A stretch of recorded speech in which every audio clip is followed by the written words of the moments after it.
conjure thee to speak to me.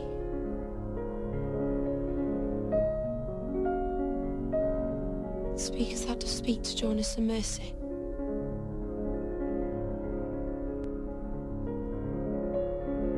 What dost thou want? Well, here we are, end of a bad year in the world, and as we were just discussing off mic, not a great year for cinema, and certainly not a good month for cinema either. I'm Sir Richard Drumm. This is still Sarah Cullen. Yes. Yeah, it's been Hello, a bad Sarah. one. Hello. Good to see you. Yeah, likewise. So yeah, it's end of the year, which obviously means lists and top tens and all that jazz. First, some reviews for the month that was December, aka Sarah Cullen's worst month of the year in cinema ever, maybe. Yeah. Take us away, Sarah, with just lots of negativity. Yeah. Now that Trump has won, now the Trump movies have come. Culture has just, the culture has changed. Collapsed around us immediately. Wow. I don't know. That's what it feels like anyway. Seen a very, very bad movies this month. I feel like Scrooge right now, really. Yeah, I just came from Passengers this morning, and I think I'm fairly safe in that I think people think this is going to be a terrible movie, or the reviews have already been pretty bad things about it. So I'm okay in this one. Like a bad month for just misogyny in general. Isn't that most months though? Yeah, most years, human existence. But actually, I mean, this movie, like, it got as close to sort of like justifying, like, just using women's bodies for your own, male purposes, whatever they are, as movies have gotten yet, I think. That's a bold statement, the one I don't really want to see on yeah, screen. Well, so I'll say what the story behind Passengers is, which is that sometime I've actually missed the very beginning, so I possibly missed the part where they were like everything. They justified everything. Yes, exactly, maybe. So sometime in the close future, they're sending off colonizing ships to newly discovered worlds that they're going to set up shop on. So this film takes place on the name Avalon was the name of the ship, which is a ship for 5,000 people who are going to Homestead 2. I think it was Homestead 2. I don't know whether like Homestead 1 was something we were supposed to know about. I Probably don't in the know. prequel comic. Who yeah, knows? maybe. So everyone's asleep in their cryogenic pods for the 120 years it takes to get there. But then Chris Pratt's one opens surprisingly early, 90 years early, and he spends a year sort of trying to figure out what he's going to do. He has unlimited food and booze and a robot friend, but who's Michael Sheen. He's actually a good part of the movie. That makes sense. He's good. Yeah, and then contemplating, will this be his life for the rest of his life? Or will he kill himself? Or will he wake up one of the other passengers to be his friend or maybe more? And so he picks them. Sounds like a bad dating ad. Well, it sort of is. A really, really bad one. So he decides to open... Well, I was going to say, I suppose it's probably just a lucky coincidence the person he happens to pick is also probably one of the best looking women in the world. But no, it's completely intentional, and it's like he admits it. It's like it's not a subtext thing. So the movie doesn't hide this, like, no, because the trailers do hide this quite a lot. So the movie's right in front of him, just going, "I'm bored. I want that one." Yeah, that's awful. Yeah, no, like it's so creepy and it's so blatant. And actually, I heard so many people talking about ways they could have justified it. Like, for example, like as you see, like later in the movie, it's like, oh no, the ship is malfunctioning. We're going to have to fix it. Like, well, why couldn't Jennifer Lawrence's character be like a mechanic or, have some sort of expertise that might actually justify waking her up? Other than like, ooh, she's really pretty, I want to touch parts of her. Or Michael Sheen's character could have, with good intentions, thought, oh, my human friend is lonely. That would make sense, actually. Maybe I should wake someone up to comfort him. And it would still be super creepy, but at least... There's less culpability on the human part. Yeah, that's it. It could have then become sort of maybe a moral tale about like him trying to figure out how much guilt he should have for what happens. Whereas like, no, like the only times that he actually feels bad during the movie is when she discovers what he's done Mm-hmm. and then won't sleep with him. Basically, like then he's sad. Then he wishes he hadn't done it anymore.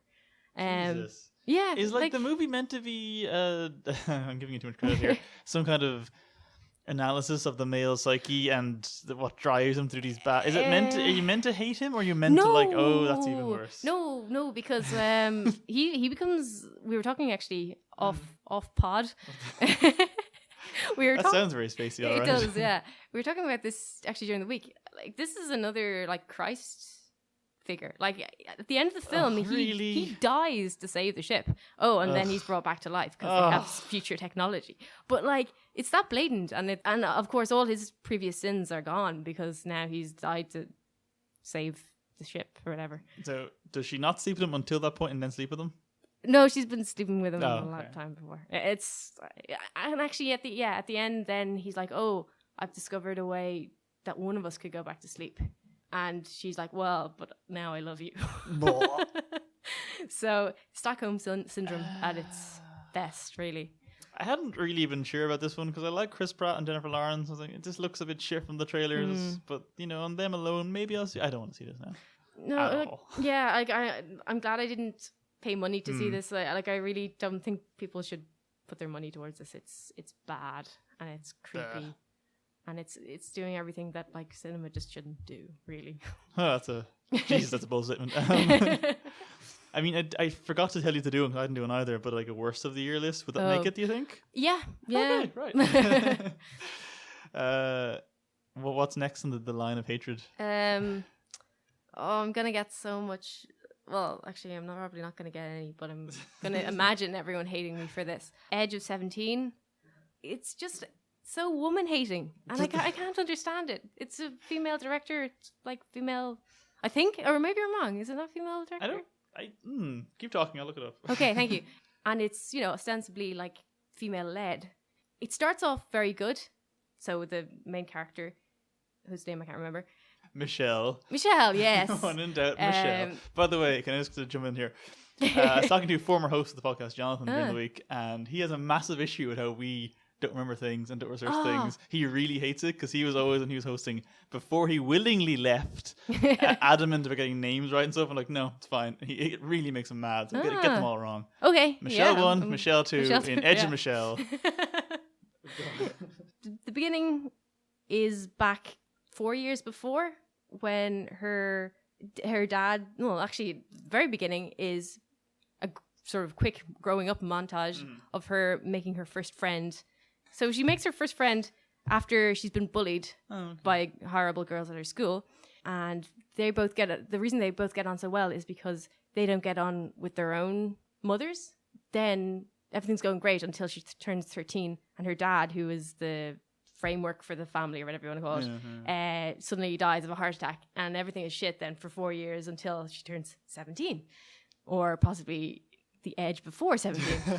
I'm not really sure what they meant by edge, but the thing is that then you're right, Kelly Ferguson is the writer and director. You director, you I was looking at because when you Google the thing, you get like the ratings. So IMDb 7.9 out of 10, Rotten Tomatoes 94%, Roger Ebert, who is dead, 3.5 out of 4, and the Irish Times 5 out of 5.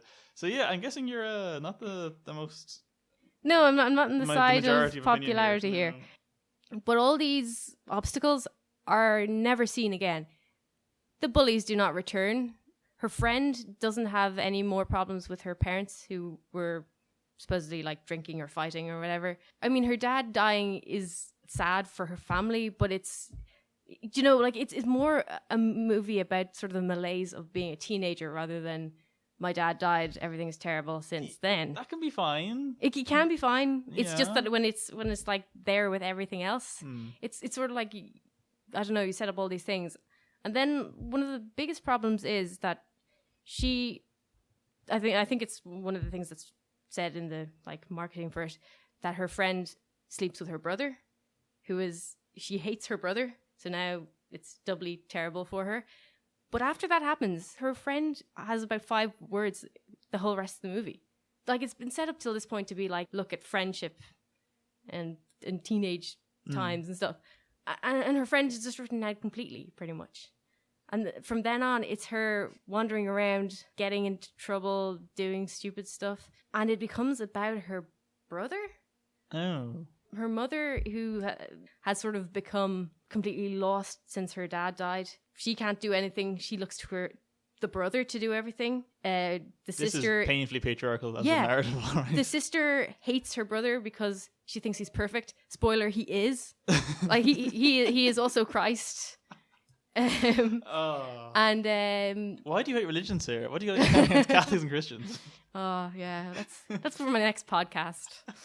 Hating on Jesus yeah, with Sarah Cullen. Yeah. The good part of the movie is Woody Harrelson, who He's in it, okay. yeah, and he is good. He is very funny. But then again, it's like his character is the teacher that she relies on. So he's the God. male teacher, yeah. And the one thing we find out about his wife is at one stage she goes over to his house because she needs to be saved by another man. And the wife says, I hope you, to the girl, she says, oh yeah, well, I hope that everything works out well for you. I used to have terrible times, but look at me now, as in holding a baby with a husband. It's like, you get one line. Oh my God. This is really sounding like it's from about 20 or 30 years ago. This is dreadful. That's the thing. Like, I don't know if you remember International Women's Day last year.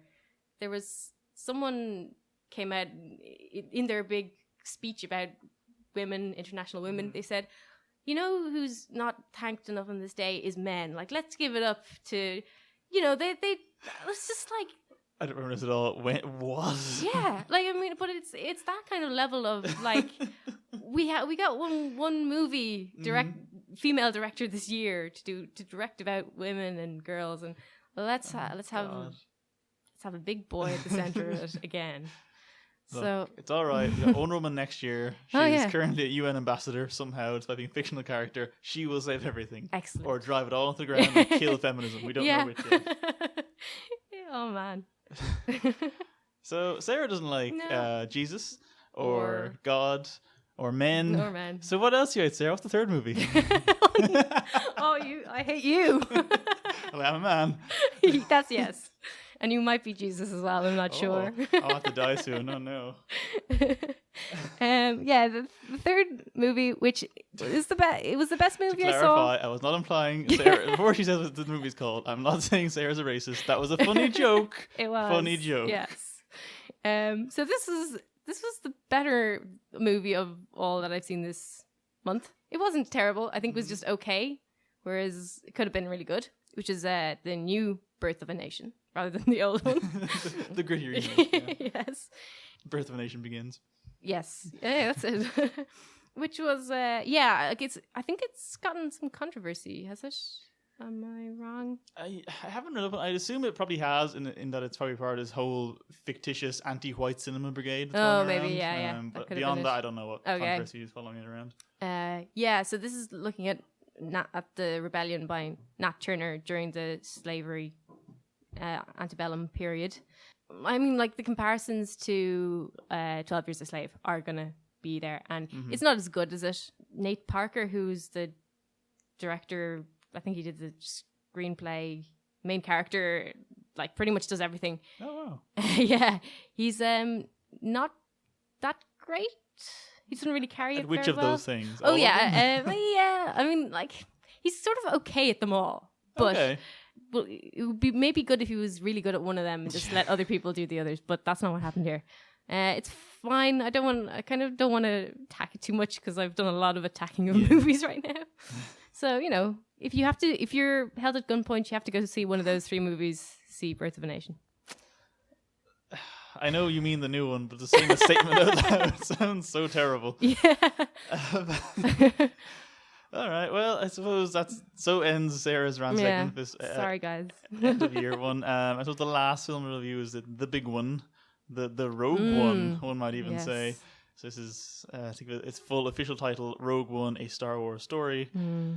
I think you probably know what this is based on the million trailers, 500 TV spots, and this year of hype. It is the prequel, because it is a prequel, to Star Wars Episode 4, when they steal the Death Star plans. I think we're going to go full spoilers in this one. I mean, you've been giving spoilers anyway, so it's fine. We should have warned at the start that there were spoilers, because Passengers had spoilers.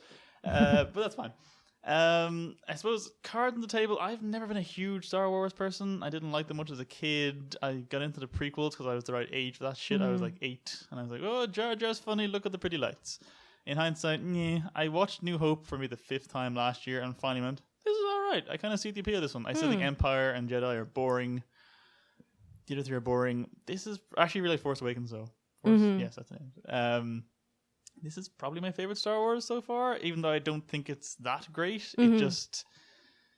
I know people have this whole thing where Star Wars is this like fantasy in space. It's not a sci-fi, it's a space fantasy. And that's fine, that's okay. I just personally don't like that. I think the hokey mysticism and the goddamn destiny is so boring, and the whole Joseph Campbell, like straight taken from his books, narrative logic for Luke and stuff is really dull. And people have said like about this one that you can't take Felicity Jones' character Jin Erso, is that her name? Yeah. You can't relate to her because she's too like specific of a narrative. Her character is too, I don't even say too well defined. She's not really that well defined at all, but she has like too specific of a narrative to her, whereas Luke is this very broad, like farm boy, small town. You're like you're like that, right? You were a kid once, you wanted to get away from your parents, join space armies.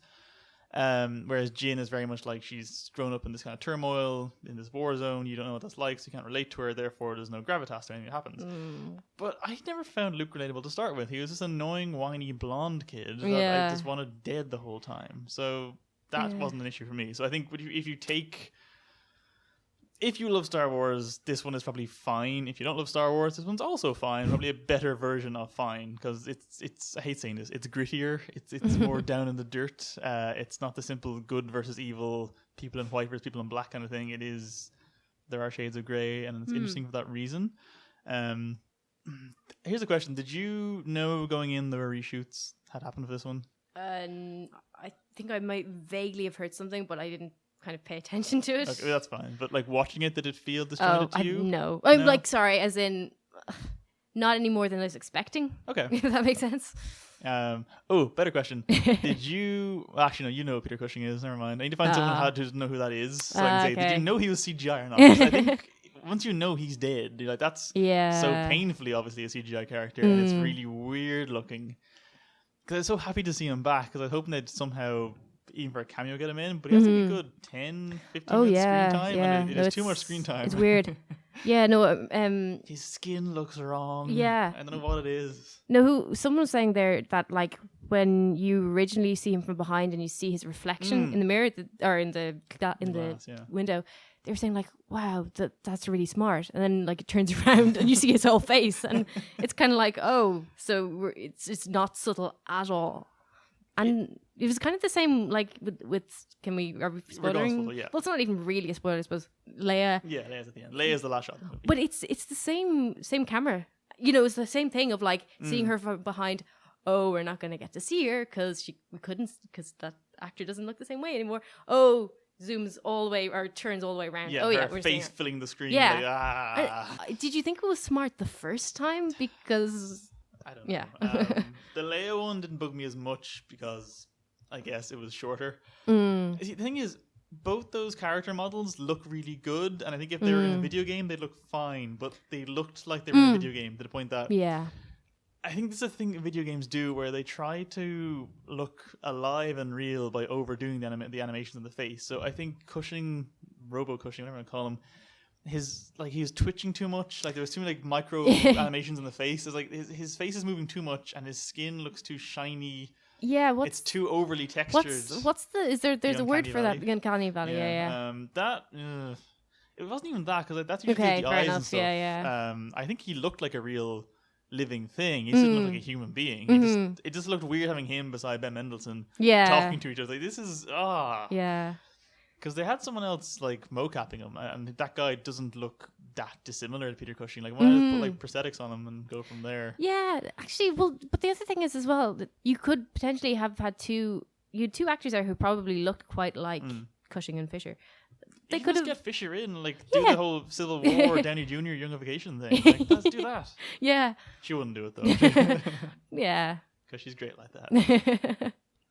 Actually, it brings up something which kind of annoys me is that now that they're going to do movies of young Han Solo and who else? someone else is getting their. There was a Boba Fett one, but that was been is it cancelled Lando, though? because Lando's in that Yeah. one too. Yeah. So like, but they're getting new actors for Yes. them, and it's like, so some of the actors are CGI, and some of them just don't actually like. This guy isn't going to look anything like Harrison Ford. There's no conceivable way that one actor morphs into another. I guess Through the time. excuse though is it's a young thing, so like you can I play know, but younger. he's not that young. No, you know? I know, I agree with you. Like Harrison Ford is pretty young, you know, in the original trilogy. He was, they all were. Yeah. I guess this is also you can't. Maybe on some level they're aware that it didn't work, and they Maybe. can't do a full CGI movie Yeah, like no, that. I mean it's definitely better because like, you know, it just sort of get you on the slippery slope of like when is every actor just going to be CGI'd? We're not going to get new actors anymore. Did you see that movie with Robin Wright a few years ago? What was it called? Shit. What a name. It was all about this though. It was all like literally about this, and Oh. because it starts off in live action, and it's her and I think Cody Smith McPhee is her son, Okay. and she's playing a version of herself. And she's called Robin Wright in the movie, and then like they mocap her, and then it turns like an animated movie, and it's all like different styles of animation. It's called the something like it's not the Revenant. It's something like that though. It's really good, Okay. but it's all about this idea of like digifying actors, and it ends this weird dystopian thing. But anyway, it's really good though. Oh, it sounds good. Yeah, look it up if you can find it. The movie I've given you vague clues towards the name of. Yeah, no, that is definitely a concern, especially with Star Wars, because Star Wars, the prequels obviously were heavily CGI. There was no sets or props, it was all just green boxes. Yeah. And it felt like they were trying to go back towards a more practical approach with Force Awakens, and now it's back to, I know Peter Cushing is dead, fine. It didn't need to be 10 minutes. It could have been like one scene just with a crack and then go. Well, but here's what I suggested was like just have Vader doing most of that stuff. or Ben Mendelsohn's characters, Yeah, have yeah. him do those things. Because the other thing that brings up a plot hole in my mind, because they reference directly that he's called Governor Tarkin in this one, but this one ends like within hours of New Hope starting. So when does he become Grand Moff Tarkin? Like when does he get promoted? Like in the hour stretch between movies? Yeah. Because I actually love the way it ended, like right at the start. And I think that was really cool, but it does sort of bring up a lot of questions about just timescale of like the Death Star was barely finished in this one, and like they're still putting like the big central dish in it and stuff, and then it's just like fine in the next one, just hours later at most. Yeah. Stuff like that kind of bugged me. But on the whole, I really liked it as a war movie set in that universe. 'Cause Okay. this is the weird thing. I find traditional war movies quite boring. Like, have you seen the trailer for Dunkirk yet? No. It's very fine. It's just dull. Yeah. But war movies set in other things, I really enjoy. It's like this. I was glad this was finally a Star Wars movie with the war being emphasized to the point that like there was like extremists on both sides, and it was this big grey muddled mess of different creeds and beliefs. And like Forrest Whitaker wasn't very good, I didn't think, but I like that character existed at least. Yeah. Even though they're like, well, he's an extremist, and he's a crazy person. I'm like, oh, that's actually kind of that's good. I like that. I will say this is definitely the best use of Vader they've ever had. I just, those last few minutes were glorious. Like I've wanted that for years. Just don't have him as a character, have him as a monster from a horror movie. Just have him show up and massacre people, and it was so satisfying. Too short though, like one more hallway of just people to kill. Okay. But yeah, were you expecting everyone to die in it? No. I mean, I don't know what I was expecting, to be honest. It kind of, what actually annoyed me was I kind of felt like that they used this movie to do all the things that they would be too afraid to do with the main cast. Definitely, yeah. So I guess I wanted to see Rogue One being done to, like, like rather than being Game just of Thronesing the main cast. sort of, yeah. Like, I mean, well, Force Awakens think killed that Han Solo. yeah, no, it did, and That was more, I think, an actor contract. Yeah, A story probably. choice. Probably, yeah. I don't know. Like, I just kind of felt like it was a little bit of a cowardly way out of doing things that they wouldn't do to their main cast. That's totally true. I guess that's part of the problem. Like, I never liked Star Wars because there's been so much discussion about Force Awakens in this regard that Rey is too successful and there's no arc for her. She just wins everything, whereas Luke failed and stuff. I'm like, but you never doubted that Luke was not going to win the day and beat evil. I was like, it's that's why it was boring, because he's obviously destined from birth to win. Whereas this one was like, well, I've never heard of these people, so some of them are probably going to die. Oh, they've all died. That's dramatic. Yeah, definitely. I suppose, yeah, I do think it's a bit of a mess though. The first hour especially is very... The first 5 minutes are ridiculous, where it's just jumping from planet to planet to planet. Yes. Oh my God. I was actually thinking, like, if this is the movie now, I like goodbye. Yeah, pretty much. Because Civil War did that as well. Actually, it kept jumping location and putting up title cards. Yeah. And I think Batman Superman though. It's been a bad year for reshoots Yeah. and just messy opening. But you know what? Actually, it was something I was thinking of earlier in the year, which is like, I would love if they banned title cards Oh yeah. from movies, because like then what creative things do they have to do to broadcast where they are or what's happening or what year it is? I think it'd be really generic stuff. So like you'd get if it's London, like Big Ben. If it's Quite something possibly. like Diddley Eye music playing. Well, like a leprechaun walks by the spire or something. Like they'd have to be really obvious about it. So I think it's What shy year? to say What year anything. do you think this is? It's the year 2045, of course. Everything can be said at New Year's, so they have like they got to show you on the street what's happening. This is the world you want, Sarah. It is. Yeah, I'm throwing in my, everything with the bad guys here. I want to ruin everyone's fun today. And now she's pro-Trump. You've heard it all. It's all just gone to hell. All right, I bring quite like title cards back. Title cards. I like them. I think Quantum of Solace did them really well, where it was all these. They had them designed to the city they were in. So like South American ones were all kind of colorful and weird looking, and it was Oh yeah, no, I mean they can definitely be done and done well, just but not used as a crutch. yeah, that's pretty much. No, that's totally fair. What else was bad in this? The fan service got a bit much in places for me. Yeah. R2 and C3PO, I could live without seeing ever again. But if they need to be there, Definitely. why not have them in the final shot with Leia without talking? Because I hate Andy Daniels' voice at this point. Just leave them in the background, don't have them in talk. Mm-hmm. And then the bit when they're in, I think they're in Jeddah, and they bump into the two guys in the cantina from Oh, episode yeah. 4, and they say the same lines again. This is just, Yeah. no. Or I can't even remember how does it get to them, but everyone's just wearing stormtrooper suits again, or some similar type of armor. Oh, it It's briefly like, shows yeah. you them beating them up, I think. Yeah. Yeah, it's just like, oh yeah, cool. They literally are doing everything that they can. Yeah. I think the space battle was great, though. That was some top-notch CGI. Probably the best in the whole franchise. I liked it an awful lot. Score, not so good. Which I think is down to the fact that they had someone else scoring it, but then due to how excessive the reshoots were, he had to leave, and Okay. Michael Giacchino, Yeah. Star Trek guy came in and apparently had like 4 weeks to do it. Okay. Which I think Wow. shows it's not a good score. Yeah, actually, I didn't particularly notice, but I remember people saying afterwards that there were just was there just long stretches where there wasn't really any music. Maybe. I don't know. Yeah, like I've heard that being a complaint anyway, so I'll take it as I'll believe them. No, I think there's a lot of it's just cool, dumb shit like Vader's lava castle. Like that an awful lot, which apparently has been in the works since like the second movie, like back in Empire days. That was in the original script for that, and they kept not using it because it's a weird concept. But then it was finally there, and it was really cool. Though I still question the logic of building your lava death fortress on the planet where you lost your legs and your wife and your soul. Yeah. What is the point of that? I don't know.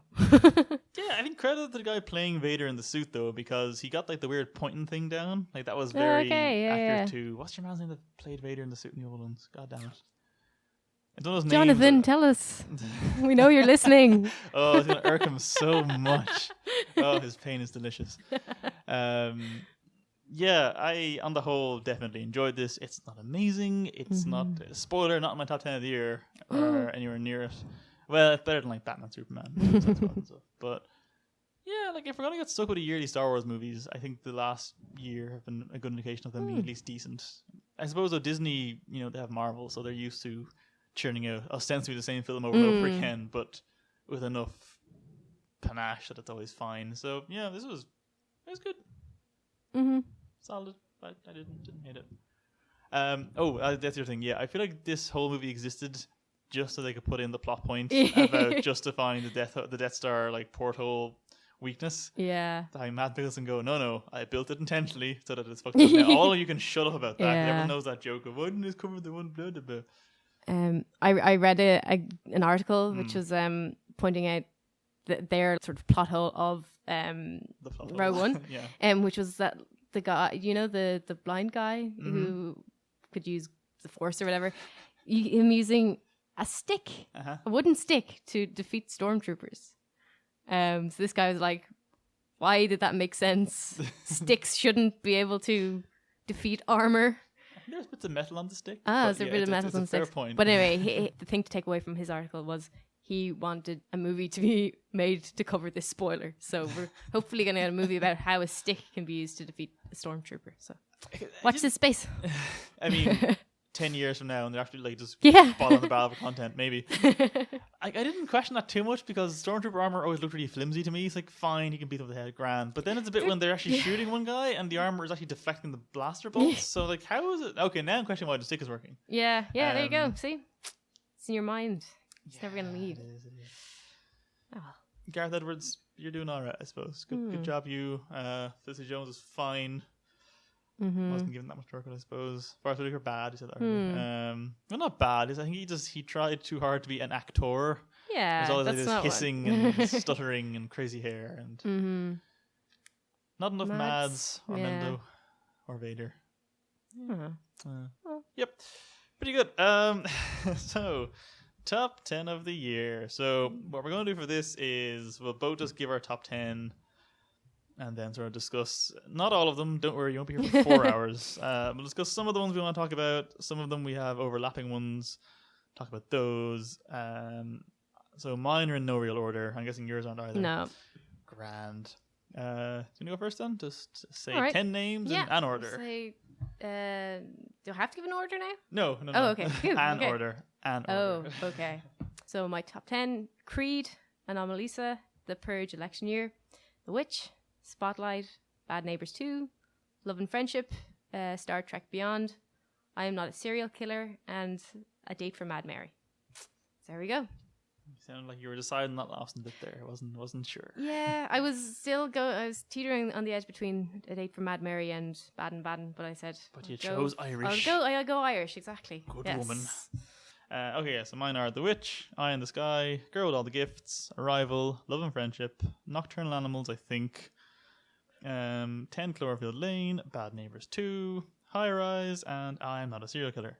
So, let's talk about, because that's the other thing, we didn't necessarily we hadn't both seen everything that we talked about the last couple of weeks, months, oh my god, the last thing of this yoke. Words are hard. Yeah. So we're going to kind of semi-review / discuss the ones that, let's say, Sarah had seen but I hadn't, or vice versa, in this top 10 construction. So let us begin with I Am Not a Serial Killer, which you had seen but didn't want to spoil, so didn't say much about. I have now seen and really, really liked. What was your main spoiler thoughts that you wanted to say last time? Will we say the spoiler was? Yeah, totally. Okay, so, well, we have to kind of tell the plot then. I suppose. Okay, yeah. So Max Records, which is still a great name for a human being. Yes, it is. I looked it up. He wasn't in Time Machine movie. Project Almanac. He wasn't in that. He was in Where the Wild Things Are, apparently, which I didn't see. But yeah, he's really good. So he is a sociopath, or is he? It's not really left that clear. It's sort of, he has the indicators of it, not necessarily. He has too much compassion, I think, in the end to really be that. But anyway, he thinks he's a serial killer, and he has these rules for not letting that happen, and eventually realizes his neighbor, played by Christopher Lloyd, is the serial killer, but is also some kind of monster / maybe alien who's like self-Frankensteining himself by, like, his lungs are bad, so he kills a guy and steals his lungs. His leg is going to get gammy, so he kills a guy and steals his leg. That kind of business. All because he don't love the lady and doesn't want to leave her. I guess that's the idea. He'd normally switch bodies, but because he wants to stay with her, he can't switch bodies. He has to switch organs. I guess that's the idea. And then in the end, this is a real weird ending. They don't even really fight. They just set him on fire. No, they pump him full of embalming fluid. Then he melts. Yeah. And then just becomes a big sloppy alien and then just stabs himself in the heart and dies. Sounds about right, yeah. Yeah. I didn't love that aspect, I have to say. No. I think the last third of the movie kind of dragged. After the big reveal, which I thought was amazing, I did not see it coming at all, and I was wait. The first time, like, he stabs the guy. First on time, the lake. yeah. Okay, yeah. I was like, the whole time I was quaking. I was going, "No, get away, old man! He's going to murder you." And Wait, you didn't know going in that Christopher Lloyd is the murderer? No. Oh no! I mean, I know from the casting. I was like, oh, and it's this kid, and then the other main actor is this friendly old man. Well, he's obviously the killer, isn't he? He has to be the killer. Well, I'm trusting in people. That's that's my flaw. So anyway, for me, that was like, wow, this is great. So I did love that. I thought that I thought there was kind of too much space between then and the end, which sounds kind of mean, but like I did think it's book-like. It feels like you kind of tell when things are based on a book because there's a lot of dead air. Yeah. But and the ending was kind of weird. I think the ending also sort of left out the whole thing of like, does look like you just murdered an old man and like burnt his corpse. So with a second weirder corpse. Yeah, for some reason yeah, also. Yeah. Like it basically doesn't look good. So I'm not sure that it's going to work out very well for your family now. The ending was a bit weird, but yeah, it's still good overall. I think. The thing I couldn't stop thinking about was because I haven't looked into this further yet. I said it to you last time that, according to Wikipedia at least, the synopsis for the novel doesn't mention the fact he's a monster. Mm-hmm. But the synopsis for the movie does imply the word paranormal. So I'm wondering, is that even in the book? I suppose it has to be. I can't see how that narrative could be changed so drastically if you altered that. But what I kept thinking was, what if in the book it's all just in his head? Or what if they play it that way where it is him as the killer, but he's not necessarily a monster stealing organs as much as a killer taking trophies. And what if like it's just his mind filling in the blanks and making it look worse than it is? Like that would have been, I think, better almost, because the way it ended just with him going, him is this big weird, not CGI, what's the word, stop motion thing. Just now that actually weirdly looked better than CGI Tarkin did, because you could tell it was in the room. Well, it wasn't in the room, but just I don't know, stop motion doesn't look quite as fake as CGI. But it's him standing beside like Max Records. What was his character's name? John Cleaver. That's it, yeah. Is it? Yeah. Yeah. It's definitely Cleaver. It's definitely Cleaver. Let's say John. Yeah. John's fine. Yeah. Michelle. Michael. He is Michael. Yes. So he's standing in the room with Christopher Lloyd's stop motion double. And Christopher Lloyd's is all just like, oh, I loved her and now I'm sad, and just stabbed me with this thing. It's just weird. It's a weird ending, and I didn't really like that. It felt very anticlimactic, but also really confusing. And the tone of the movie up to that point is dark but vaguely comical, and that felt too almost emotionally genuine to fit the rest of it, but also just too lacking in horror to fit the rest of it. It was the ending to a kids movie with an alien or something. I don't know, it was really strange. I still really liked the movie though. I think the 16mm photography looks amazing, and it was one of those things of watching it like Bates Motel. I was like, oh, this is a great period set piece. Did you get smartphone? This is set in the present. I couldn't believe it. I was like, what? Because even like the town they're in looks so old and disheveled, and everyone's dressed in a certain way. It looks very kind of Carpenter-esque and 70s. But yeah, no, it's great. The soundtrack is great. The score is really good and weird and creepy, and some great track choices. And a little bit Sick of Spirit in the Sky between Guardians, Suicide Squad, and this. Like, good song. It's a good song, but come on, guys. I think if it wasn't for that ending, I would definitely be saying this is amazing. It's still really, really good. I also didn't necessarily love, even though I felt that they had to have it, the one Irish actor in there. Oh god, very distracting. It was very distracting. He wasn't good either. Not really, no. I don't know what his name is. He just looked like Michelle. every hipster Irish guy I ever remember. Yes, Michelle. Which would be the name of an Irish hipster too. It was. Sorry. The spoiler thing that I wanted to say last time was that I don't know if you remember, I said that Christopher Lloyd reminded me of Bernie Sanders a lot in it. Yes, I forgot about it. But yes, it made me realize it's like, wow, this movie is like, it's setting up the young millennial to be the bad guy, and then it goes, nope, it's the old guy all along, and I really liked that. Like I thought, seeing it right after the elections, it was like, yeah, it's the old guy screwing us over again. Maybe don't focus so much on the fact that like, oh, millennials are killing the diamond business or whatever. It's just like, no, it's still the old guy. So I thought that was really interesting commentary. Cool. Yeah, so yeah, that was what I wanted to say last time. I'm not sure if you're meant to be creeped out by John or not, because I found him really charming. No, and I did too. And likable. I do think it was sort of saying probably not as cut and dry cases of like, you're a sociopath, you're not. Like I'd say a lot of people do probably go through a phase where they think that they're monsters or whatever, you know? Haven't we? That maybe more people come out the other side than you think, or you know, maybe just everyone's a little bit more likable than you think. Yeah, I just felt like that bit when he's taking on the bully. Yeah, that was so good. Yeah, and like so like fist in the air, triumphant, just like really satisfying to watch. And I don't know, like I found him very relatable, not just in the whole serial killer thing, but also in the way like he practices every conversation in his head first, but then just blurts out this big awkward spiel when he has to actually talk to people. I was like, that's so my life. But you know, he's actually really good. I don't think I've seen him anything else, but he's a really good actor. He looks weirdly like Macaulay Culkin, I think. Yes. But like good and not riddled with drugs. No. Also, the Culkins are like a family. He could have been like one of the younger brothers. So Dude changes that. That's definitely a fake name, so that probably he could be a Culkin by birth. could be, yeah. It's a weird sentence. Culkin by birth. Okay, so moving on to the next one. Yes. Do you want to take one of the ones we haven't seen together? Sure, why not? My first one on the list is Creed. So Yeah, to go Creed. say, you really don't have to like Rocky movies. I've heard that. Yeah. I can't think of that. I've been trying to compile a list of movies like Creed because I think Creed is just a really, really well made movie. Like Those are rare these days. But yeah, like the only other one I can really think of that I put up there is Die Hard. It's just like you Oh my don't God, okay. really have to care about the subject matter or anything. It's just like everything, the camera work, the acting, the direction, like it's all just so good that you just sit back and just be like, wow, this is a great cinema, you know? Okay.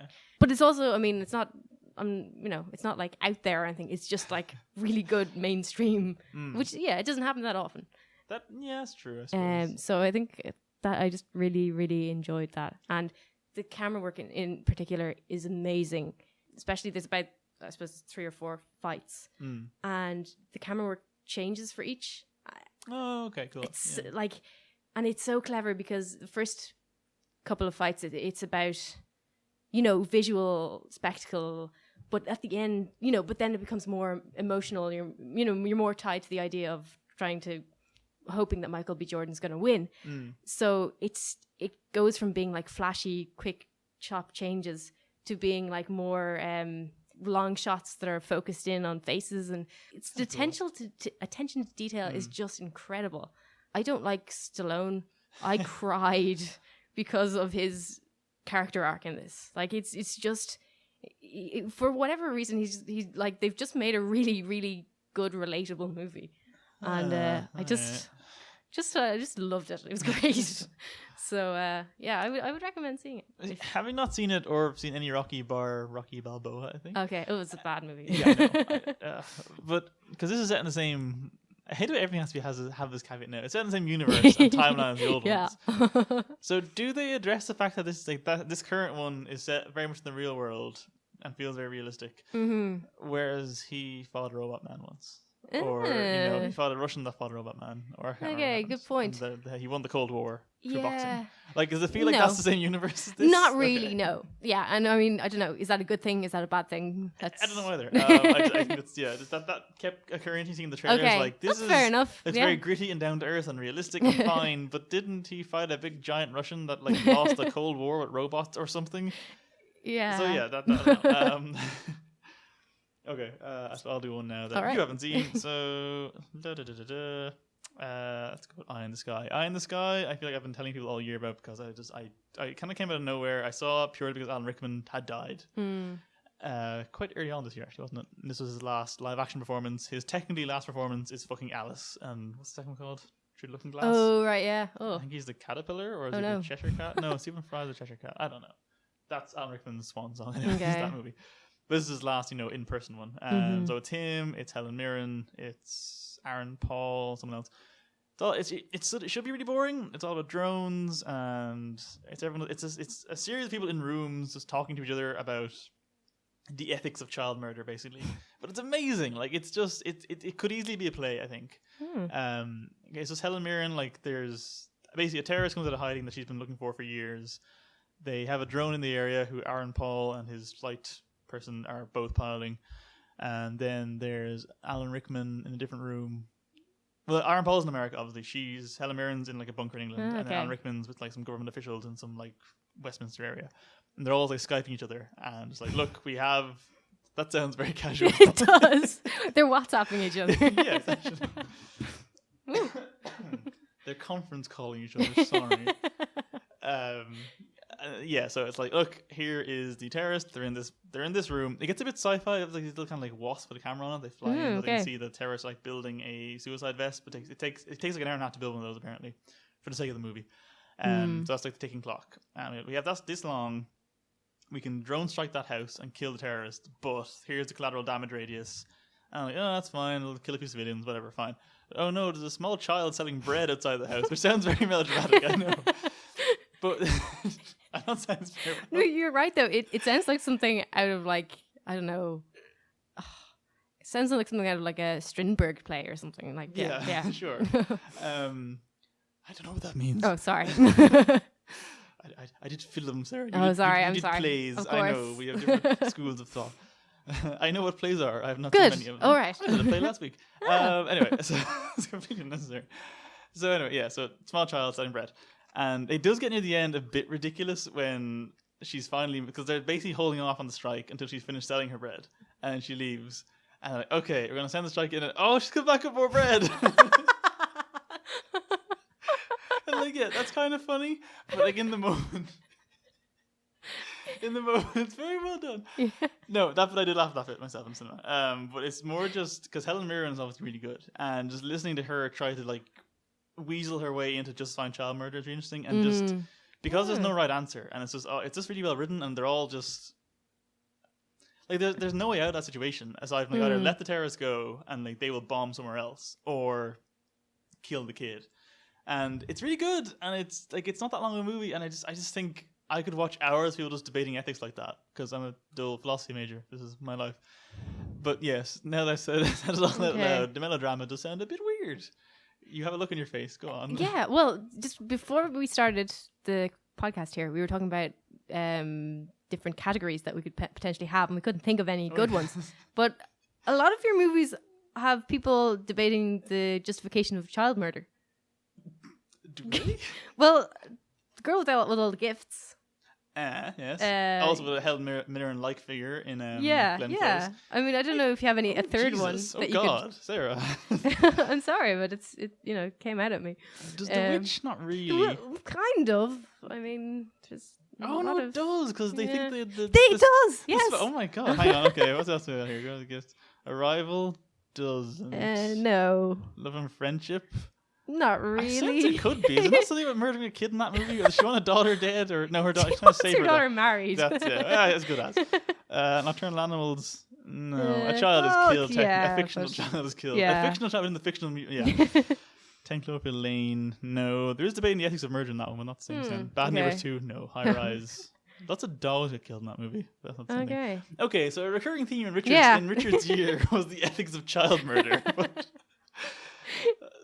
go see Eye in the Sky. Yeah. Sarah, you're next. Actually, no, we'll go for one together now. Yes.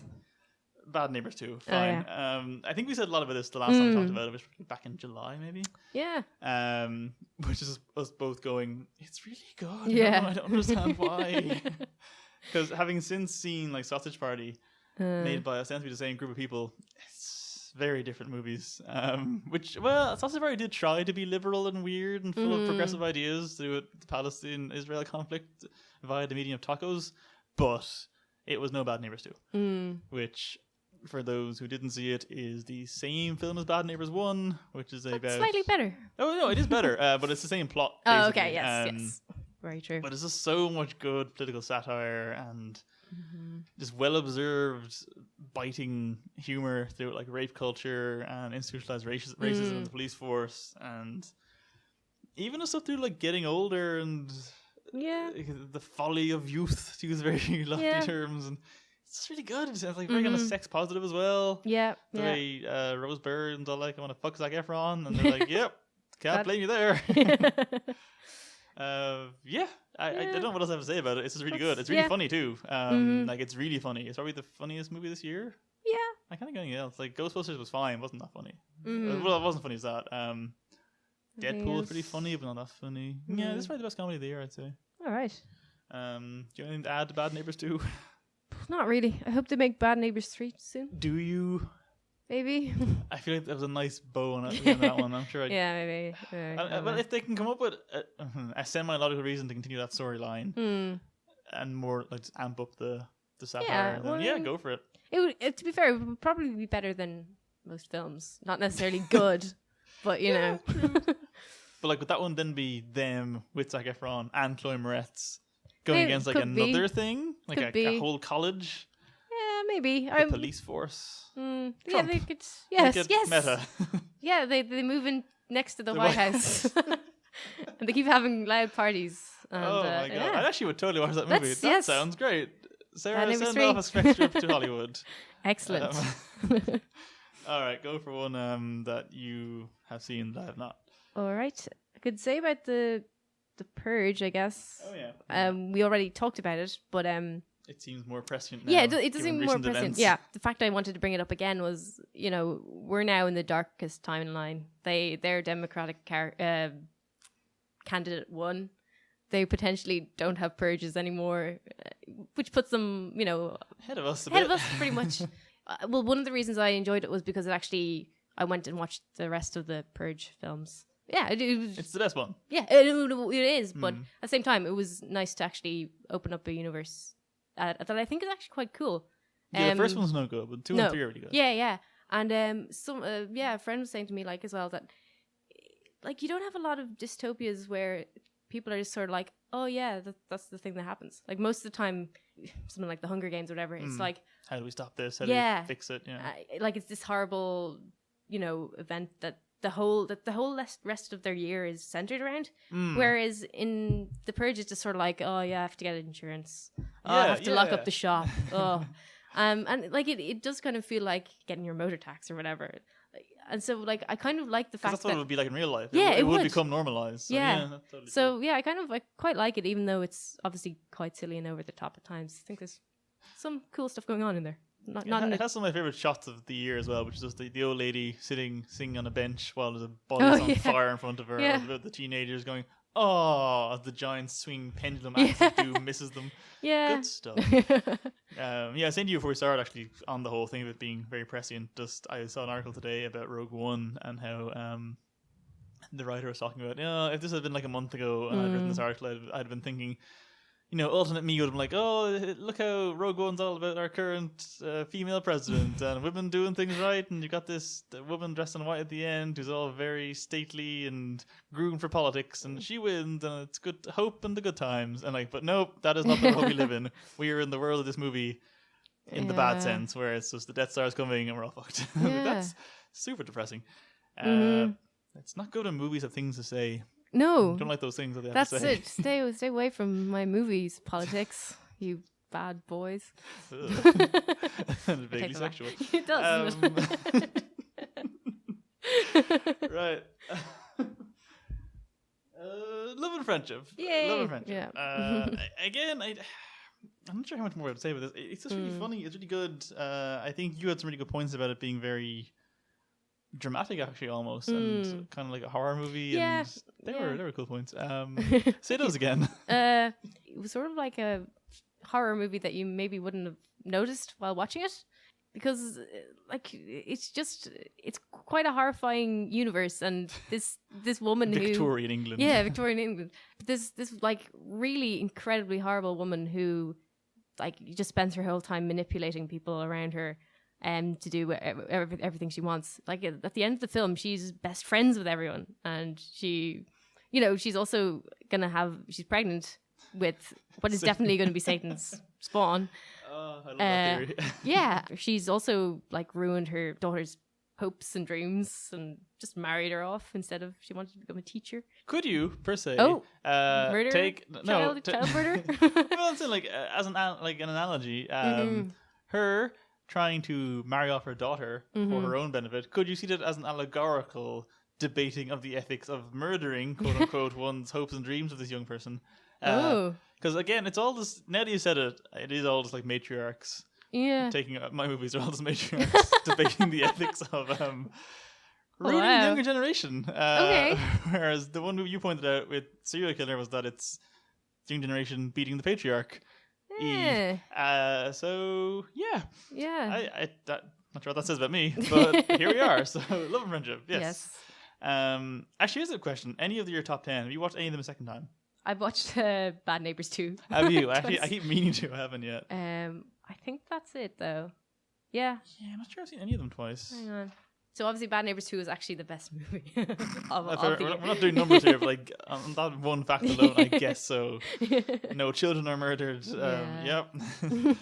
But yeah, love and friendship, I think it's kind of annoying because I always liked the idea of Kate Beckinsale as an actress. She always seemed like a cool broad. to use a term no one said out loud since the 90s, the 40s. even, 90s, perhaps. wow, yeah. Look, Ireland was behind the times That's in the true. 90s. Yeah. And she was great in this, and I don't think she'll get any Oscar buzz, but she probably should. But she definitely won't, because next month we have Underworld 5, so yeah. that's just gone. But you know, because I also had to defend her a bit, because I always like the Underworld movies, and she's really good in them. Like, for what they are, she's good in them, but she's great in this, as you've said, a monster and a horrible human being. But they're all horrible and idiots, and I still think... Well, this isn't as funny as Bad Neighbors 2. I think that one bit in this movie is probably funnier than in Bad Neighbors 2, with the peas and just that one guy who's just such a moron that it defies any kind of logic or reason. It's amazing. Yeah. Okay, of the things to watch again, it's probably quite high on the rewatch. I'd say. I wouldn't want to watch this again. Yeah, Love and Friendship is still good based on no return viewings. Okay, I'm going to quickly do Arrival now, because you reviewed Arrival last week. I keep saying week. This is not weekly. Last month, I had not seen it. I have since seen it. Sarah, refresh us on your opinions on Arrival so that I may offer rebuttals. All right. I don't remember what I said in the podcast, but anyway, more generally, what annoyed me was the whole emphasis on the science, fucking science, do for us. That was weird. Yeah. It's sort of, it's just like a recurring thing in sci-fi now. They have to have a character who just hates science for a very personal reason. That's not how science works. That's not how not liking science works, you know? And I guess I was just disappointed that they had to kind of go to that cliche. Yeah. What else did I say? There was things that annoyed me about just how, Jeremy Renner's character annoyed me, because I don't really think he was necessary. The note I have here is he does not need to be there, and I agree with that. Yeah. He existed really just to fulfill the twist later on that she had a husband and stuff. Yeah, okay, spoiled this one too. The twist is that at the very start, you see her child being born, growing up and dying of, I presume, leukemia or something at 16. And then the kind of story starts proper with you assuming that was in the past, and the present now follows that past. But the twist halfway through, or not even halfway, probably 3/4 of the way through, is that because she keeps seeing flashbacks to this child throughout the movie, but it turns out they're not flashbacks, they're flash forwards, and it's the way it's delivered is super fucking clever, and does really it doesn't I didn't cop it till it's so rare for a movie to have a twist that I don't see coming till the second it wants me to see it coming. So I was just so satisfied by that. But yeah, Renner exists purely so that she can anchor that twist more, because there's a line in on about your father was the science one, not me, or something, and then his whole point is to be I'm the science guy and you're the languages guy and girl, whatever gender, let's just get married. So yeah, he didn't need to be there. I agree the anti-science stance is baffling and bizarre for the movie, but those are both two fairly small things that otherwise didn't hamper me, because I like the fact that it managed to not have an action scene, not even once. Well, there's an explosion at one point. Which is actually when annoyed me, because it didn't make any sense. If the aliens know that the bomb is there because they know everything that's happened, they don't wait till the last second to move it. But no, but they were trying to warn them. They got pointing at they kept trying to show where they were trying. But they could break through the glass very easily. They ended up killing one of them. They can break through the glass, but I thought the idea was that they had to. That's why it took so long. It took a day between visits, because they had to equalize the atmosphere inside for humans. So I guess if they could have broken the glass, then they probably would have suffocated to death or something. It's a bit contrived, but I did like the idea of why that bomb was there. That the humans are inherently shit, and they're going we better start a war with the aliens. Why? No. I think another thing you said was that you felt like the movie didn't nothing was happening until she showed up, which I was initially on board as a criticism, but then as it went on I kind of thought because they do try and give the idea that the whole world is doing stuff, and you keep seeing the screens, all the other countries doing their own thing, and China's as far ahead as they are in terms of the progression. So I was yeah. Well, I think I more meant that America's not really doing much. America's, they couldn't talk to the aliens, so she figured it out with magic. Yeah, no science, never science. But the other thing as well is I don't even understand why would they pick one linguist? Why not just get a whole bunch of them? It was such a weird thing that they'd go we're gonna go to your colleagues. Is there any reason you can't pick both of them up. Like you're Security clearance, I guess. Didn't want to get like too many people involved in the alien thing. I guess, but then they have a science guy who doesn't do anything for a lot of it. Like I kind of just felt they wanted to give. I thought they wanted to give the American military a pass and make them look like they're just science guys who don't actually do very much. And it's like, no, America, you've done a lot of shit. Might as well admit that it's not every other country ruining stuff. I think the movie was just way too nice on them. That's my thought anyway. All right. I mean, as an American-made sci-fi, that is a trope that is just so ingrained. I don't see it anymore. Us Americans are great. I ignore it now. I think at this point. I thought it looked great. The score I didn't outright love. I thought it was fine. It was weird, but not in like a girl. I actually did quite like it. I thought it chimed very well with what was happening. It was nicely like alien, like quite literally alien. It was very weird. I don't know that I'd like listen to it again in isolation. I mean, it probably isn't sort of like smooth music, just like to send you off to sleep or anything. No. But I thought that it did a pretty good. Going back to our film classes, the whole diegetic, non-diegetic thing. Yeah, totally, absolutely. Yeah. I actually thought the score was pretty good. I don't it was good. I just because I actually quite like Johan Johannesson. I want to say is his name. Yeah. Like his score for not Arrival. This is Arrival. Sicario is really good. Okay. And that's also like a very kind of horror score. But I would listen to that on its own because I'm a weirdo. I just think this one it was just too. Well, again, this isn't. I suppose not a problem with the movie. Like it fit the scene that was used in. I couldn't imagine listening on its own. But that's not really a problem I suppose at all. Thinking about it, so that's that criticism rescinded. I just like that there wasn't really any action scenes. I really full on thought it would go full invasion movie by the end, where they'd be like fighting aliens on the ground, they'd be spaceships in the air. Like no, nothing left. Like the biggest action scene is ostensibly her stealing a phone. Trying to get shot with the phone. I really thoroughly enjoyed it, and I think even the emotional compromise that really worried me going in, it was done well enough that it didn't interstellar it is what that's what I thought was going to happen, and it was nowhere near that compromising. Like it fit with the narrative they had, and it was fine, and it was like a bit soppy in places, but reasonably so. So I was very impressed with Arrival. The funniest thing I saw though was there was a fake poster for it with Rick and Morty, the show me what you got. Oh yeah. So it was like the big black thing was one of those giant heads with the same poster. That was good stuff. That is good. So do you want to take one?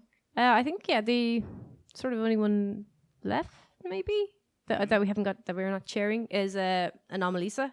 Oh yeah. So this is Charlie Kaufman, stop motion.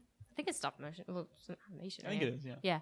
David Toulis is the main character, and it's brilliant. It's sort of basically an external look at his internal world, I suppose, where everyone in it has the same face and the same voice, until he meets this one woman who has a different voice, a different face, so he instantly falls in love with her.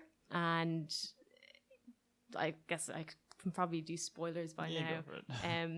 Eventually starts to morph into one of these regular people again.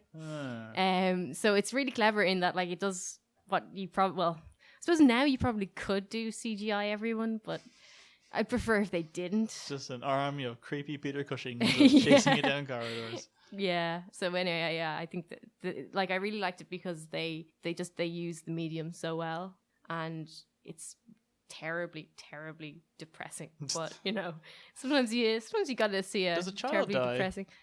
Oh, not this time actually. I don't think so. So it's my list isn't about child dying. Actually, it probably I'm sorry is. that I hate children and the next generation by proxy, I suppose. Yeah. Well, there you go. It's just very good. I've heard there's a weird sex scene in it. There is a very weird sex scene. Yeah. I wouldn't mind. There's a category idea. If you'd seen Sausage Party and I'd seen that, Oh, debating yeah. which is the weirder sex scene Damn. for an animated movie. Ugh. The main comparison I thought of was Team America. Jesus Christ.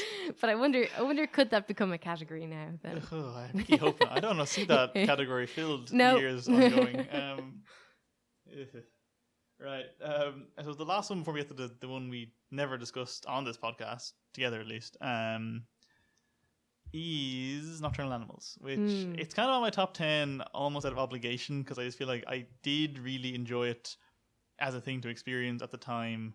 I don't think it's flawless by any means. I've read your review of it, and I do not necessarily fault any of your criticisms.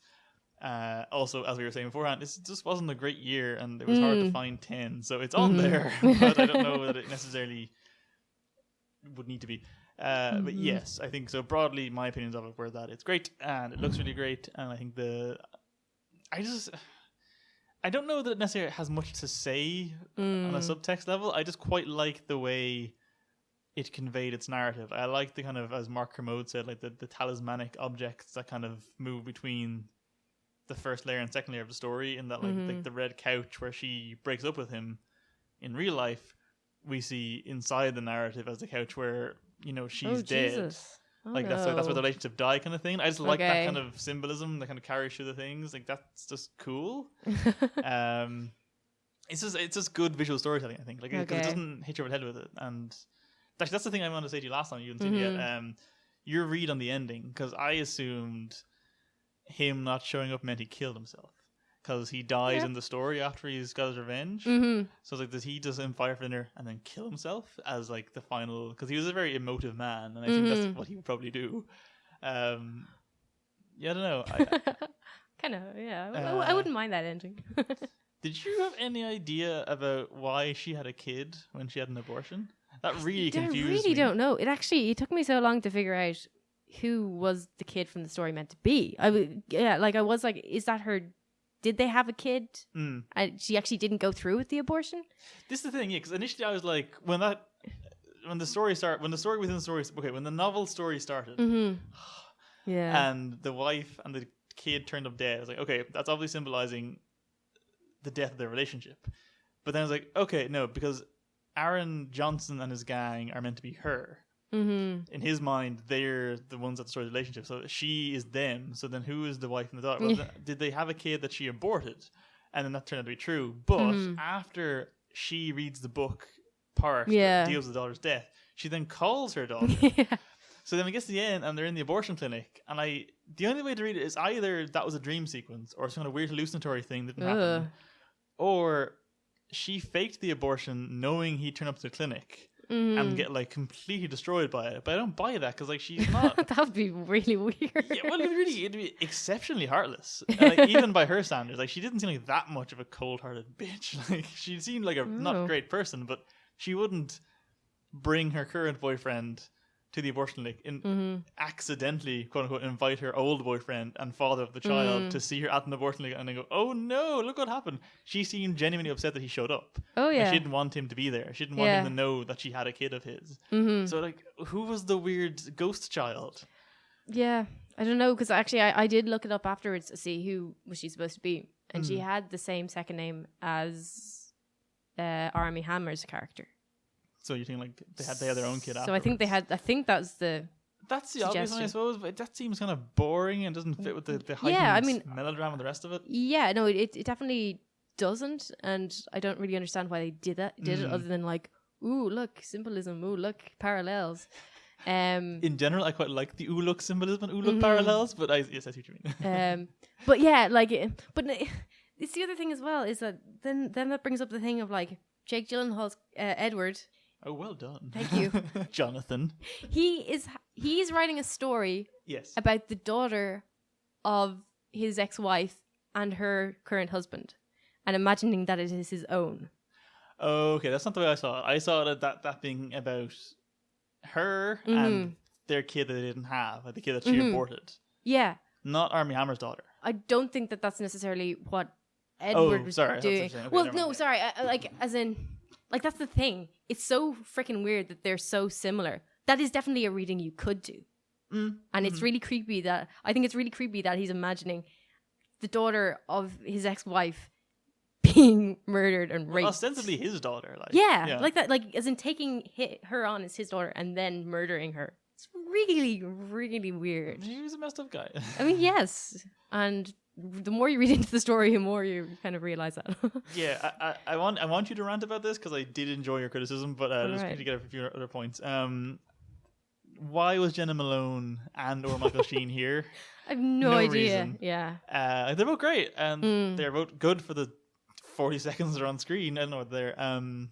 The one jump scare. Did it get you? Yeah, actually, Yeah, it did. it has to And get you. It can't not get you. You told me about it. Oh, I did, I yeah. was okay. I'm not going to say I wasn't bracing myself for an hour and a half, but when it happened, I was like, oh, I should have. Oh no, I'm an idiot. You got me basically. Because I don't know why it's there. No, like it's I don't it's know. weird having a single jump scare in a non-horror movie. Yeah. It's really Oh, bizarre. yeah. It's very like Twin Peaksy as well. You remind me of Killer Bob in Twin Peaks. It's so strange. But the one thing I still do like the movie on the whole. I think it's very melodramatic and it's very colorful. And it's very obviously directed by someone whose main focus is visual design. And not like again, it's a visual medium, so I kind of like that about it. I don't again think it's faultless, but I do like just how well I hate this term, it's so wankery, but again, it's not my term, Mark Mote's term, talismanic kind of switching, blah blah. Fine.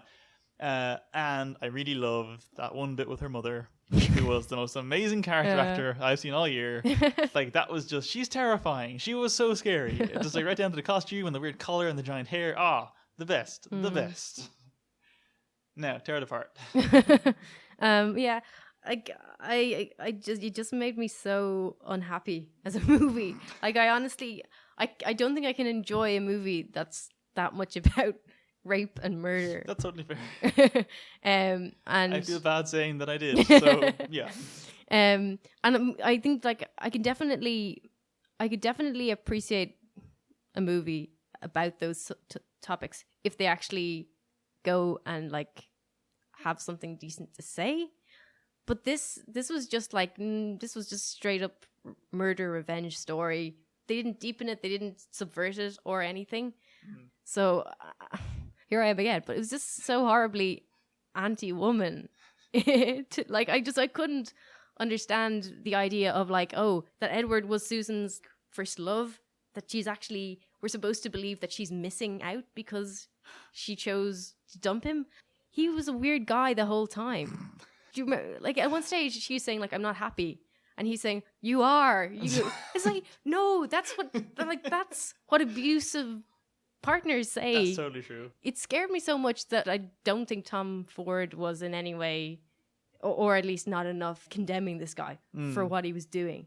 And that's just, it's very, very, very creepy. And I don't like movies that do that. No, I think that's it. They're all fair criticisms. Yep. Yeah. Well, can I be a little bit more constructive than just scared? I mean, I feel like you're allowed to be scared because it's.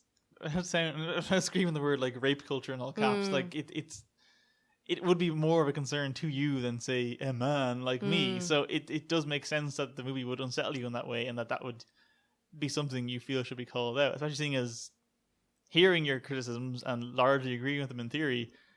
It isn't being mentioned in reviews that I've seen. Like I haven't seen. Well, I haven't seen much backlash against this. I've seen backlash against Tom Ford. Yeah. But that's not for the movie. It's for weird, shitty shit outside of it. Like, people are aware that it's about rape and murder, but no one's really calling it out for being. It's not pro rape or murder, but just being as it's irresponsible about it. Maybe? Yeah. Like it's sort of acting as though it would be a legitimate reaction for a grown man to compare his ex-wife having an abortion to his whole family getting murdered. And that's really irresponsible because it's not true. Like that's not acceptable. And it's also like, what kind of person thinks those things and spends 20 years writing a novel about it? The 20 years thing's a bit rough. I suppose you could just as being like, he's an artiste, therefore it's all like allegory, and he's not really saying murder, but the fact that his mind would go there and visualize it so graphically and stuff, with the intent of showing it to her at some point, it's a bit messed up. Yeah. You see, I've heard people saying, oh, well, she's an unreliable narrator. So we're seeing... It's his book, though. Yeah, it's his book. Which actually, it is another thing that I wonder. Do people... This is me being very theoristic right now. It's a word. We have degrees, we know these things. Yeah, but I wonder, are people more likely to consider female characters to be unreliable narrators than men. Oh. I wouldn't dismiss it completely, you know, like, because what I have heard is like she's the unreliable narrator rather than him, despite the fact that yes, it's his book. But in what sense? Is In she the sense that the we're flashbacks, like possibly the flashbacks, but also the fact that like we're seeing her reading of the book, but which I don't agree with at all, because first of all, it's called Nocturnal Animals, which was his pet name for her. Exactly, yes. We established that very not early on, but eventually. Yeah, and as well, people were like, oh well, it's Isla Fisher, not Amy Adams in the book. But they're cast. She was intentionally cast because she looks like her. That was the point of it. Yeah. But people are saying like, oh yeah, as though that's an argument, and it's like, well, no. I mean, surely if she was reading it as herself in the book, she would see herself, not someone who looks like her. Like, if you're reading yourself into something, I think you'd be more likely to imagine it's you rather than an actress who happens to look like you. Plus, like, she wasn't to know it was herself till like later on. Like when she starts reading that manuscript, she's just reading it for the crack. Like she doesn't know it's her. So why would she picture herself in it? Like exactly. So yeah, it was all this kind of argument. Yeah, kind of feels like people are tying themselves up into knots, trying to justify it as not being something that's a problem. Yeah, no, that's totally fair. Yeah. From one vast amount of misogyny to another one. Our final one of the year, which I think we both agree on. And if we had to pick... Okay, I hate doing this. Do you want to try and pick one each that is the best of the year? Like, I'd probably say this one, just because it feels the most accomplished of all of them, but... Yeah, I kind of feel like I'd probably say the same. Yeah, so it's The Witch, anyway. Directed by someone, starring people. Roger Eggers, isn't it? That sounds right. Go with that. I could look it up, but I'm not going to. Jonathan. No. Directed by Michelle starring Michelle, Michael, and Michelle. Okay, so it's set during what period would you call that? Well, I suppose it's the probably New World probably settled. 17th century. Or, sorry, 1600s, 1700s. Yes. Yeah, around then.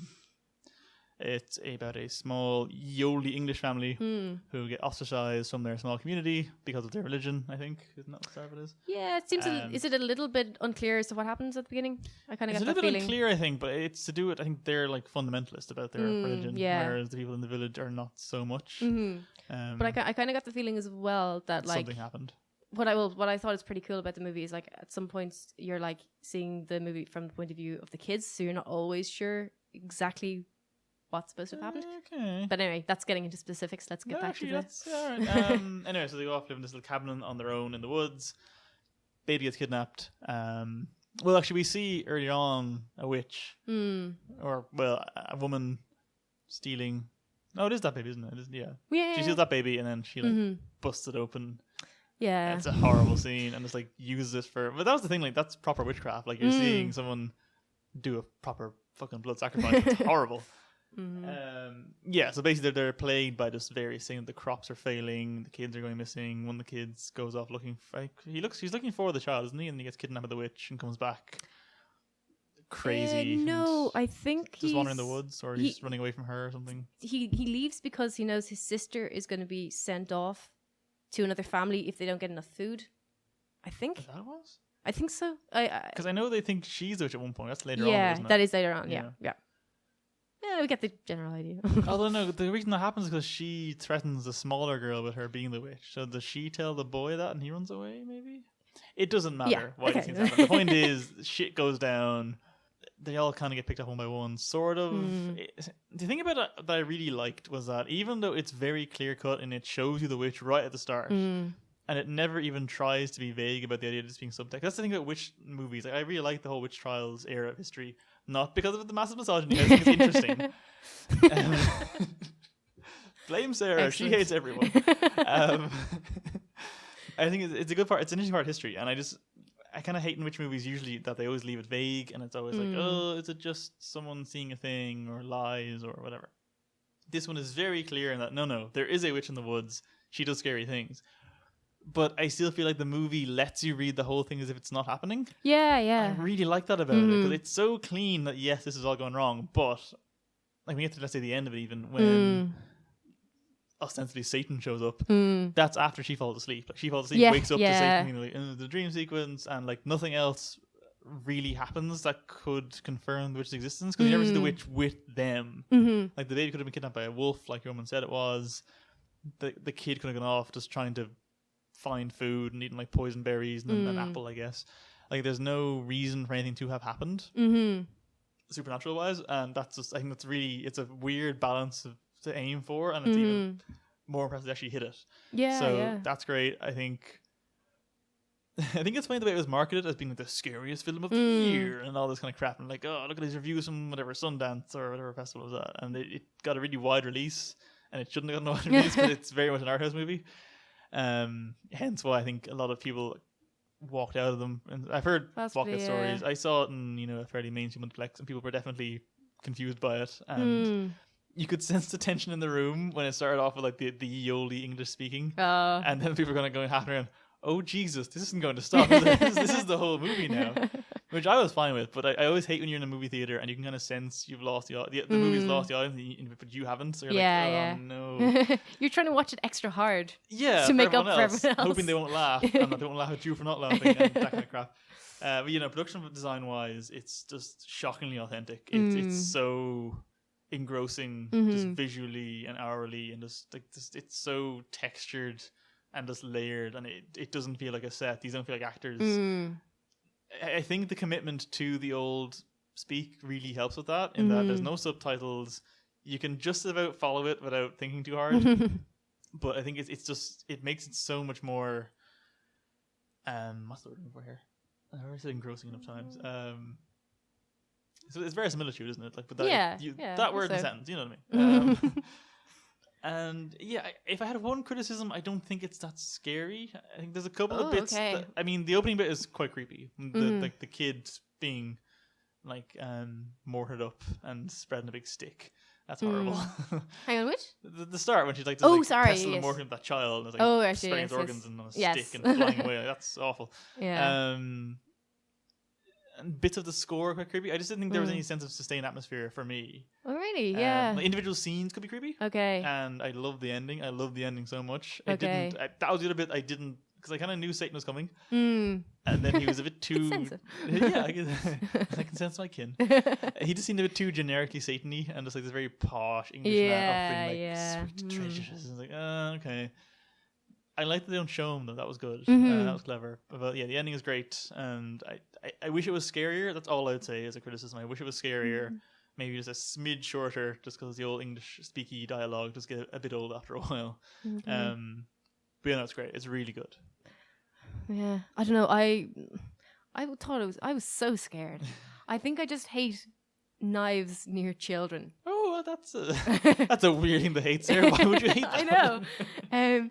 But no, I don't know. I don't really get the criticism that it's not scary enough. But that is also because I am a coward. So it's, you know, like it's basically the right level of scary for me. Okay. But that's, I guess, your mileage will vary, kind of a thing. Like, I think the thing that stuck out for me most was that like it managed to build a whole world that we don't really get anymore.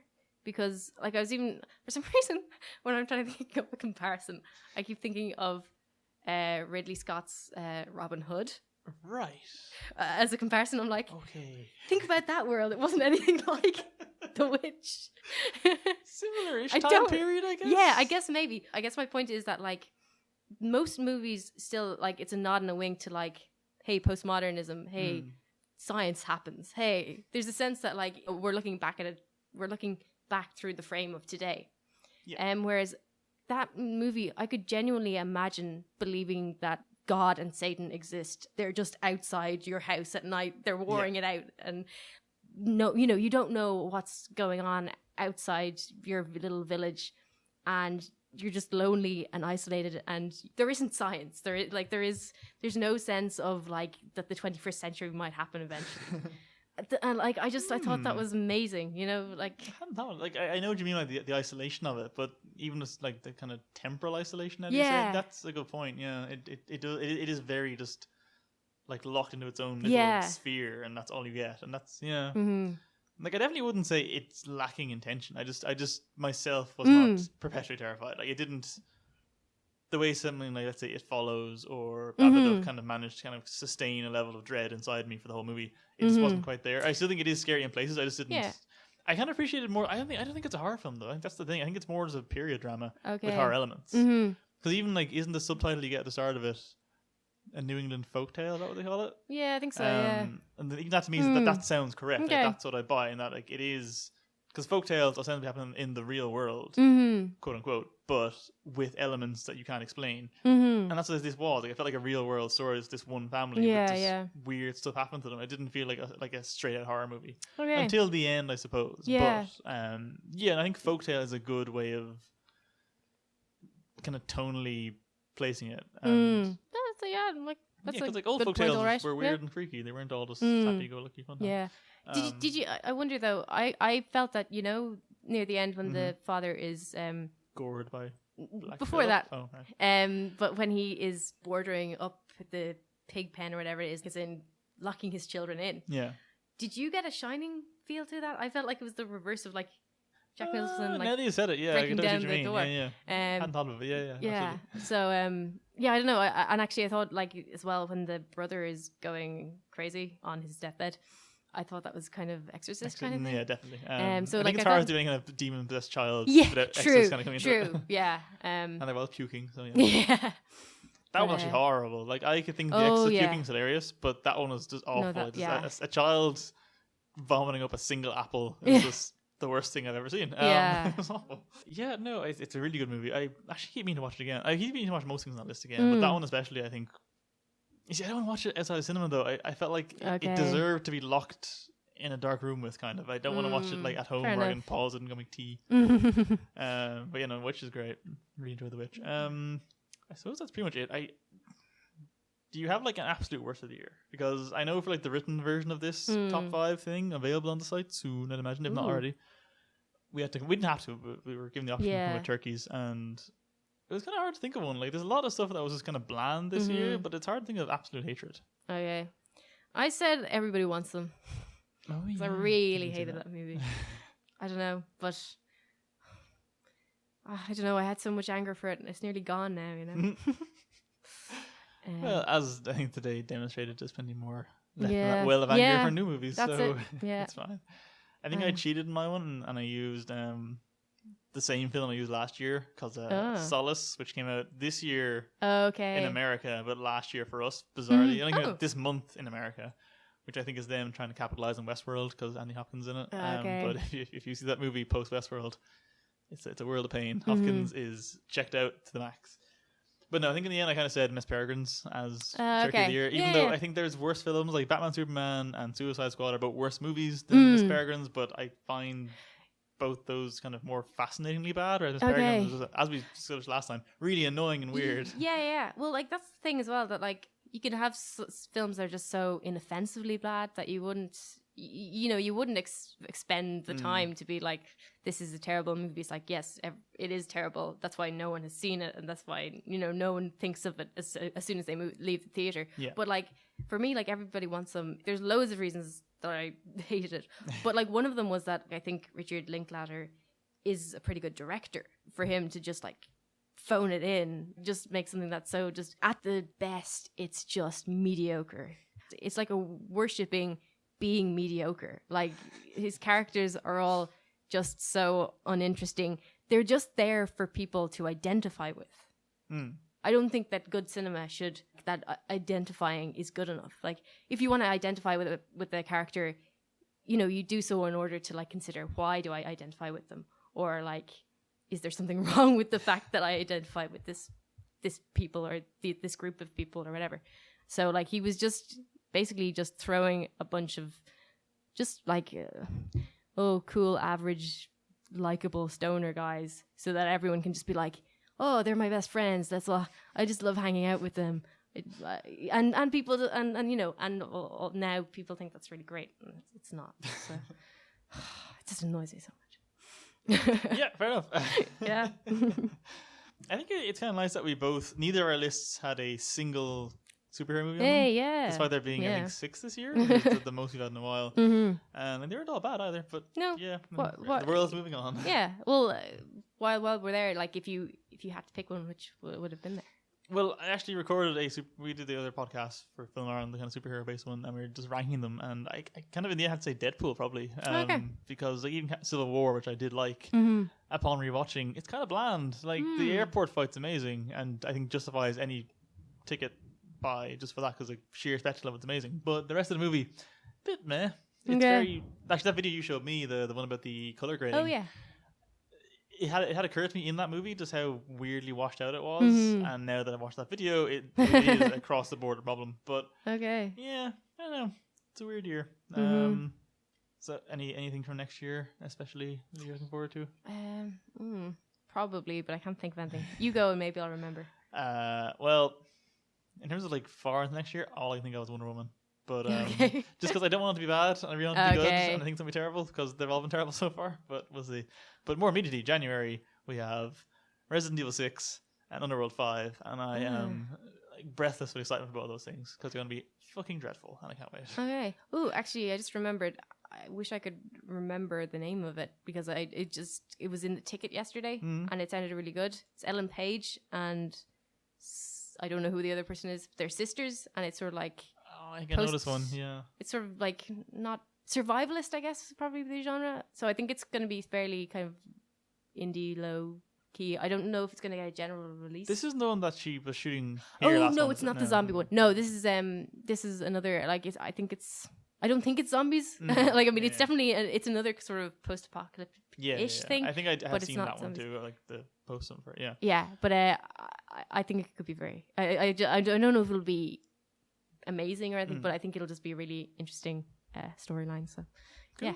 Yeah, I guess that's it. Oh, that is us done for the year, ostensibly. It's not a great year for cinema or the world, as I said at the outset. And yeah, so do please listen to this, rate and subscribe on iTunes, because that does things apparently.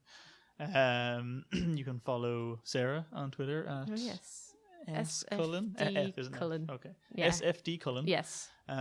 Which I think also links to your, is it Letterboxd, is that what it's called? Yes. The yes, review thing. Very Letterboxd good. is some new weird fangled review system that operates via Twitter, I think. I don't really get it. No, I think it's just an independent, whatever that means. It's another website, but they can link to each other. I don't think they actually, Sorry, I'm getting away. Sarah's reviews are often quite good on there and very, very contrarian, and I would encourage reading them. I myself am also on this website and on Twitter at Frontastic. I also do head stuffy, righty things. Do you want to plug anything else actually while you're here? Let's just plug everything. There's actually there's a fantasy conference going to be on in Glasgow next March, and their call for papers is up until I think it's the 19th of January. So maybe I'll put it up. Maybe I can link to it on Film Ireland or something. Maybe. Sure. Or see if we can do that. But it sounds like it would be a really good conference, and they're looking for academic stuff, but also if people want to submit any creative endeavors relating to fantasy that they have, might be good for them. Yeah. Sounds good. The last plug I'll give is my own other podcast about James Bond called Quantum of Friendship. It's very bad. It's very, very bad. But please, for the sake of me and Jonathan and the fact that we're, self-producing it, please listen and don't hate it. All right. Well, that's been 2016. Yeah. Have a good Christmas, I guess. Indeed. And may 2017 be slightly less shit, but it'll probably be worse. Yeah. I've been Richard Drumm. And I'm Sarah Cullen. Bye. Bye.